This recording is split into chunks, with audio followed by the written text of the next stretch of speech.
Tem uma coisa que começou a me incomodar faz algum tempo. Não aconteceu de uma vez, foi acontecendo aos poucos. Primeiro eu percebi que eu estava assistindo a um vídeo e pegando o celular no meio dele. Depois eu comecei a notar que eu abri o celular sem nem saber o porquê. Às vezes eu desbloqueava a tela, olhava para ela e simplesmente esquecia o motivo de ter pegado o aparelho. Depois vieram os filmes. Eu já não conseguia assistir um filme inteiro sem olhar o celular algumas vezes. Uma série de 40 minutos parecia longa. Um vídeo de 15 minutos? Uma eternidade. Até músicas, às vezes pareciam longas. E foi aí que eu comecei a pensar: será que eu fiquei mais ocupado? Ou será que alguma coisa mudou na minha forma de prestar atenção? A gente costuma dizer que falta tempo, mas eu não tenho tanta certeza, porque, curiosamente, nunca tivemos tantas ferramentas para economizar tempo. A comida chega em casa, o banco cabe no bolso, uma mensagem atravessa o planeta em segundos, tudo ficou mais rápido. Mesmo assim, parece que estamos sempre atrasados, sempre correndo, sempre ocupados, e talvez isso tenha menos relação com o tempo e mais com a nossa atenção, porque a atenção é um recurso estranho. Ela parece infinita, mas não é, porque toda vez que você muda o foco de uma coisa para outra, existe um pequeno custo. E hoje nós fazemos isso centenas de vezes por dia.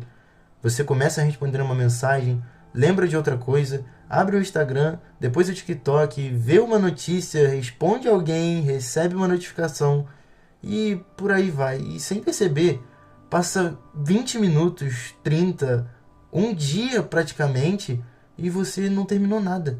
Mas a sua mente parece que correu uma maratona. Existe uma expressão na psicologia chamada resíduo de atenção. Ela descreve uma coisa interessante. Quando você muda rapidamente de uma tarefa para outra, uma parte da atenção continua presa na atividade anterior. Ou seja, mesmo quando você acha que já mudou de assunto, uma parte da sua mente ainda está lá. E talvez seja por isso que às vezes é tão difícil entrar em estado de concentração, porque nossa atenção nunca chega inteira, ela chega dividida. E eu fico imaginando como seria explicar o TikTok para alguém de 100 anos atrás. Você diria que existem vídeos de 15 segundos que, quando um acaba, começa outro imediatamente, e depois outro e outro sem fim? E provavelmente essa pessoa perguntaria: mas por quê? E talvez a resposta seja simples: porque funciona. O nosso cérebro gosta de novidade. Ele gosta da possibilidade de encontrar alguma coisa interessante no próximo vídeo. É quase como puxar a alavanca de uma máquina caça-níquel. Talvez o próximo seja engraçado, talvez o próximo seja emocionante, talvez o próximo mude a sua vida. Então continuamos deslizando, mesmo quando já nem estamos aproveitando mais. E o mais curioso é que isso não acontece só com vídeos. Acontece com músicas, notícias, conversas, livros. Você já percebeu como ficou difícil ler? Não porque você desaprendeu, mas porque depois de 2 páginas surge uma vontade quase automática de pegar o celular. É como se o seu cérebro dissesse: e se tiver alguma coisa mais interessante acontecendo?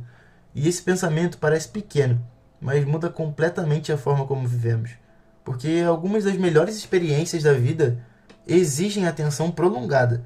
Uma boa conversa, um livro, aprender um instrumento, estudar, construir um relacionamento.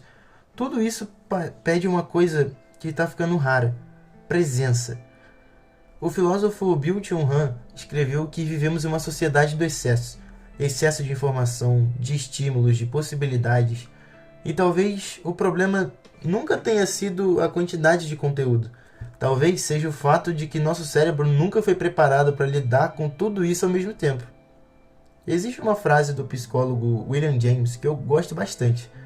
Ele dizia que a experiência dele é exatamente aquilo que ele escolhe prestar atenção. Pensa no peso dessa frase. Se a sua vida é construída pelo aquilo que você presta atenção, então quem controla a sua atenção influencia a forma como você vive. E isso é assustador, porque hoje existem milhares de empresas competindo por exatamente isso. Não pelo seu dinheiro, mas pela sua atenção. E talvez o maior luxo dos próximos anos não seja dinheiro, nem tempo. Talvez seja conseguir sentar durante meia hora e fazer apenas uma coisa, sem notificações, sem interrupções, sem sentir aquela ansiedade de olhar para o celular. porque isso tá ficando muito raro. Mas eu também não acho que a internet seja uma vilã. Seria muito injusto dizer isso. Foi graças à internet que eu tô podendo gravar esse vídeo hoje, que você tá podendo assistir, que a gente tá aprendendo coisas novas todos os dias. E o problema não é a ferramenta, é quando ela começa a usar a gente. Quando a gente pega o celular por reflexo, quando abrimos aplicativos sem perceber, quando não conseguimos mais esperar 5 minutos em silêncio, quando o tédio vira um inimigo. E talvez seja justamente aí que a gente precise prestar atenção, porque o tédio sempre foi um espaço fértil. É nele que surgem ideias, reflexões, criatividades, até conversas melhores. Mas se cada segundo livre é preenchido por uma tela, esse espaço desaparece. E eu não acho que exista uma solução mágica. Provavelmente você não vai largar o celular amanhã, e muito menos eu. Mas talvez exista uma pergunta que vale a pena se fazer. Quem está decidindo para onde vai sua atenção? Você ou o algoritmo? Porque no fim das contas, a nossa vida é feita daquilo para onde olhamos todos os dias. Se entregamos nossa atenção sem perceber, talvez estejamos entregando muito mais do que imaginamos. Mas enfim, essa é só uma reflexão. E eu queria saber de você. Quando foi a última vez que você conseguiu fazer uma única coisa sem olhar para o celular nenhuma vez?